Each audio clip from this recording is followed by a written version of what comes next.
of how you and Mama Rachel value and cherish the Muslim community in this country. Since, Your Excellency, it is not every day that I get a chance to stand before you and address you on behalf of the Muslims, allow me, Your Excellency, to share with you some pertinent issues relating to the Muslim community in the country. For nearly 2 decades, a silent policy of discrimination against Muslims in this country persisted in the issuance of the national identity cards. Under the guise of a vetting process, the acquisition of this vital document by Muslims was transformed from a right to a privilege. This process, unfortunately, bore the hallmarks of injustice against Muslims. Despite relentless calls by the Muslim leadership of the country, including appeals to the highest office of this country, our voices were largely ignored. Mr. President, today I stand before you on behalf of the Muslim population of this country to say to you a big thank you.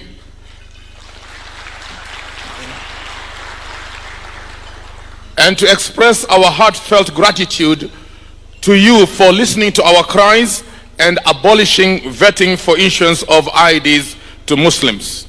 We thank you for not only listening to our pleas, but also taking a decisive action to eliminate this discrimination policy.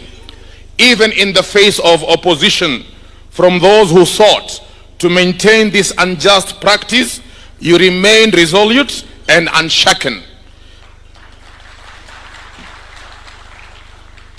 This action will undoubtedly be one of the lasting legacies of your leadership that will be remembered by the Muslims for generations to come.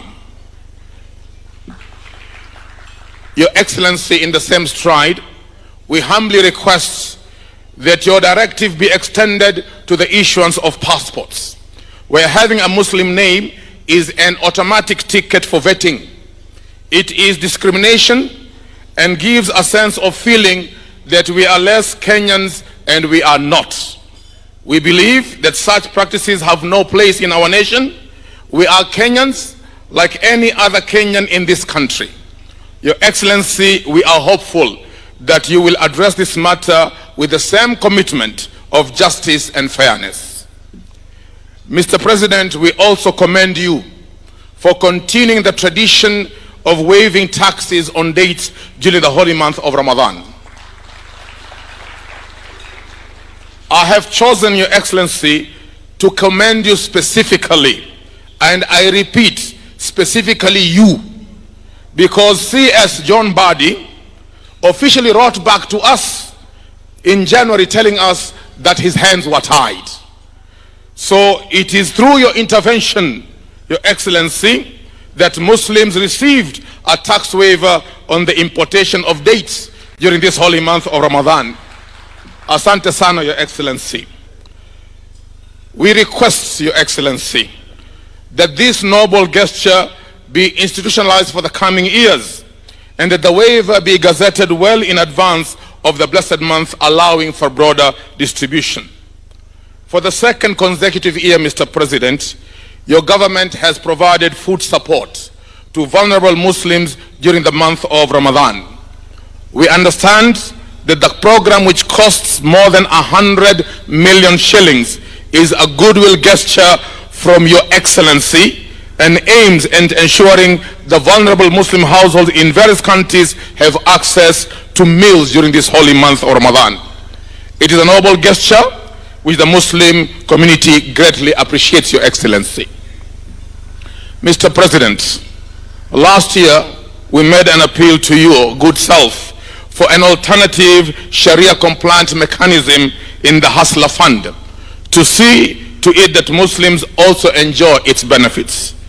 It is our understanding, Your Excellency, that you decided to go broad by directing the National Treasury to work with the financial regulators and Islamic finance stakeholders, and that you have approved a task force of regulators to work and come up with a framework that shall not only promote but develop and grow the Islamic finance space in this country. Mr. President, while we are the pioneers of the Islamic finance industry in this part of the world, our neighbors, Tanzania and more so Zanzibar, are overtaking us. As you are aware, the government of Zanzibar issued its first quasi-sovereign sukuk of about 440 million US dollars to finance its development projects. Your Excellency, this is our domain, and we humbly request that you impress the task force to fast-track the delivery of the TORs so that Kenya assumes its rightful position of leadership in this area. Your Excellency, last year, we also drew your attention to the pending issue of the appointment of Waqf commissioners. Through your intervention, and I remember you humbly took responsibility for it last year. As promised last year, a selection committee comprising of eminent individuals from various Muslim organizations were established to facilitate the appointment of commissioners. Since the appointment of this selection committee over a year ago, there has been little tangible progress. The operations of the selection committee seem to have stalled, and this is affecting the establishment of the Waqf Commission, which is vital to the socio-economic development of the Muslim community.